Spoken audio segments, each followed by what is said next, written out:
మనతో పాటు బీఆర్ఎస్వి నేత కార్తిక్ ఉన్నారు. తనపైన అక్రమంగా ప్రభుత్వం కేసు పెట్టిందంటూ కూడా సో తను ఇవాళ సిసిఎస్ ఆఫీస్ దగ్గరికి విచారణకు హాజరవుతున్నారు. ఒక్కసారి వారితో మాట్లాడించే ప్రయత్నం చేద్దాం. చెప్పండి బ్రదర్, అసలు ఏంటి, ఎందుకు మీ మీద కేసు పెట్టారు, ఎట్లాంటి కేసు పెట్టారు, మీరేం చేశారు? బీఆర్ఎస్ పార్టీ కార్యకర్తల మీద ఎవరైతే ప్రశ్నిస్తారో వాళ్ళ మీద అక్రమ కేసులు ఈ కాంగ్రెస్ ప్రభుత్వం పెట్టడం జరుగుతుంది. ఎందుకు నేను సూటిగా రేవంత్ రెడ్డి గారిని అడుగుతున్నా, నువ్వు ఎన్ని అబద్ధాలు ఆడినావు? కొడంగల్లో నేను ఓడిపోతే రాజీనామా చేస్తా అన్నావు, నేను అసలు రాజకీయమే చెయ్యను అన్నావు. నువ్వు మళ్ళా ముఖ్యమంత్రి అయినావు. అది కూడా ముఖ్యమంత్రి ఎట్లయినావు? నువ్వు ఓటుకు దోటు దొంగవి కాబట్టి ఆ డబ్బు తీసుకుపోయి సోనియా గాంధీకి ఇస్తేనే నువ్వు ముఖ్యమంత్రి అయినావు. ఈరోజు నన్ను ఇక్కడ విచారణకు పిలిస్తే నేను వచ్చిన. అక్కడ సిఐ సారు వాళ్ళందరూ వస్తా అన్నారు, కానీ కొంచెం లేట్ అయ్యాను. నేను కూడా వర్క్ డ్రైవింగ్ డ్యూటీ చేసుకుంటాను.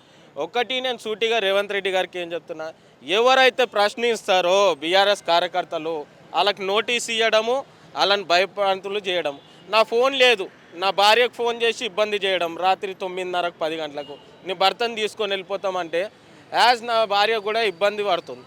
నేను ఒకటే సూటిగా రేవంత్ రెడ్డి గారికి ప్రయత్నం చేసిన భయపెట్టే ప్రయత్నమే కదండి. లేడీస్ ఇప్పుడు పోలీసు వాళ్ళు దాంట్లో మొగోడితో మొగోడు మాట్లాడుతుండు, ఆడవాళ్ళతో మాట్లాడేది ఆడ పోలీసు వాళ్ళు మాట్లాడుతున్నారు. వాళ్ళు కూడా ఎంత రఫ్గా మాట్లాడుతున్నారు అంటే, ఆయన రాకపోతే నిన్ను తీసుకొని వస్తాం అంటే, ఎవరైతే బీఆర్ఎస్ పార్టీలో ఉన్న కార్యకర్తలు ప్రశ్నిస్తారో కాంగ్రెస్ ప్రభుత్వంని వాళ్ళని గొంతు బిసికేస్తారా?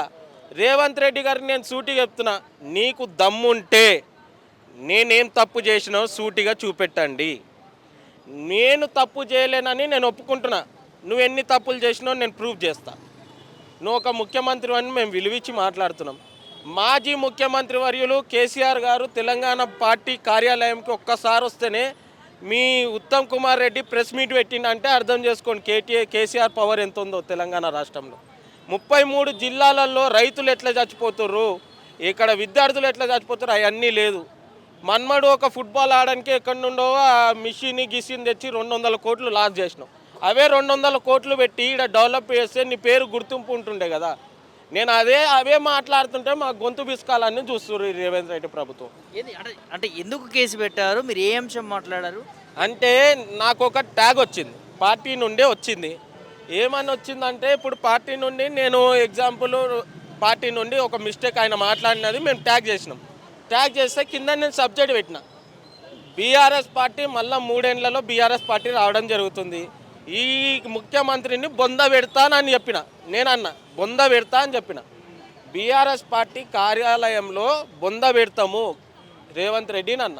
ఆ మాటకి కేసులు పెట్టడం, మా కేసులు ఏం కొత్త కాదండి, మేము కేసులు ఎన్నో ఎదుర్కొన్నాం. ఈ చిన్న కేసు అయినా అరే ముఖ్యమంత్రి అనొచ్చా అంటే, మా మాజీ ముఖ్యమంత్రిని పేగులు తీస్తా, మా ఐటీ శాఖ మంత్రి మాజీ కేటీఆర్ గారిని, మళ్ళీ హరీష్ రావు గారిని ఇన్ని విచారణలకు పిలిచారు. మీరు ఓటుకు నోటు కేసులో దొరికారు కదా, మా దగ్గర ఎప్పుడు కూడా వీడియో ఉంది కదా. నిన్ను మా కేటీఆర్ గారు ఈ కార్ రేసులో కేటీఆర్ గారు తప్పు చేసిరు అంటారు కదా, కాళేశ్వరం కూలిపోయింది అంటారు కదా, విచారణలకు మీరు పిలిచారు. వచ్చిండు ముఖ్యమంత్రి గారు కేసీఆర్ గారు, మాజీ ముఖ్యమంత్రి కేసీఆర్ గారు రావడం, హరీష్ రావు గారు రావడం, అప్పుడున్న ఈటల రాజేందర్ గారు రావడం, అందరూ వచ్చినాం. మేము పార్టీలు తప్పుగా నేను ఏమంటలే, కానీ నా మీద ఏదైతే కేసు పెట్టినామో ఇమీడియట్లీగా దాన్ని రిటర్న్ తీసుకోకపోతే నేనేం చేయాలో నేను చేస్తా. అంటే అది కూడా ఏం చేయాలో చేస్తా అంటున్నా కదా. ఇన్స్టాగ్రామ్లోనే నా ఫాలోవర్స్ ఉన్నారు, అలాగే చెప్తా. నేను ఎప్పుడు భయపడేవాడిని కాదు. నా కంఠంలో ఊపిరి ఉన్నంత వరకు కేసీఆర్ అడుగుజాడలోనే నడుస్తానని తెలుపుకుంటాను. ప్రజాపాలన, ప్రతిపక్షాలకు స్వేచ్ఛ ఇచ్చినాం, మేము మాట్లాడించే హక్కు ఇచ్చినాము, మేము ఆ ప్రభుత్వంలో కేసులు పెట్టట్లేదు అంటున్నాడు ముఖ్యమంత్రి. కేసులు పెడతలేడు అంటున్నాడు కదా.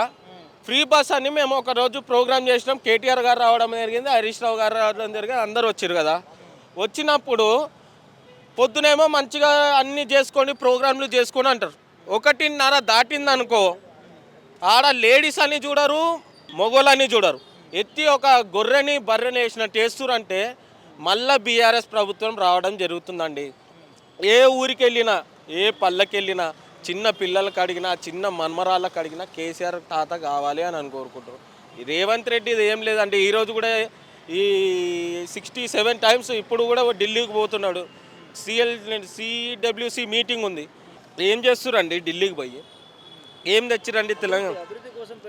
ఏం అభివృద్ధి అండి? మిస్సిని తెచ్చి మిస్సిని అలా మన్మడితో ఆడిపించాడు అభివృద్ధి.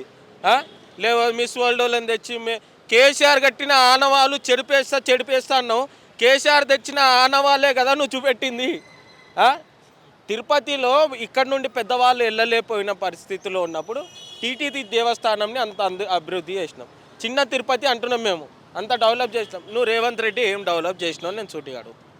ఏం డెవలప్ చేసినావు? ఎక్కడైనా ఒక విద్యార్థులకు ఒక హాస్టల్ కట్టించింది ఉందా? మేము శంకుస్థాపన చేసిన హాస్పిటల్లో అయినా బిల్డింగ్లు అయినా అన్నీ వాళ్ళు శిలాపాలకాలు ఓపెన్ చేసుకొని ఆ బిల్డింగ్కి కటింగ్లు వేసుకుంటారు. అది నేను సూటిగా ఒకటే చెప్తున్నా, ఏది ఉన్నా నేనైతే తప్పు చేయలే, నేను ఒప్పుకుంటా, నేను తప్పు చేస్తే తప్పు చేసినా అని. నాకు ఒక ట్యాగ్ వచ్చింది, నా పార్టీ నుండి నా ఫ్రెండ్స్ అక్కడ నుండి ట్యాగ్ వచ్చింది, నేను కామెంట్ పెట్టిన. బరాబర్ పెడతాం, బీఆర్ఎస్ పార్టీ వాళ్ళు బరాబర్ పెడతాం.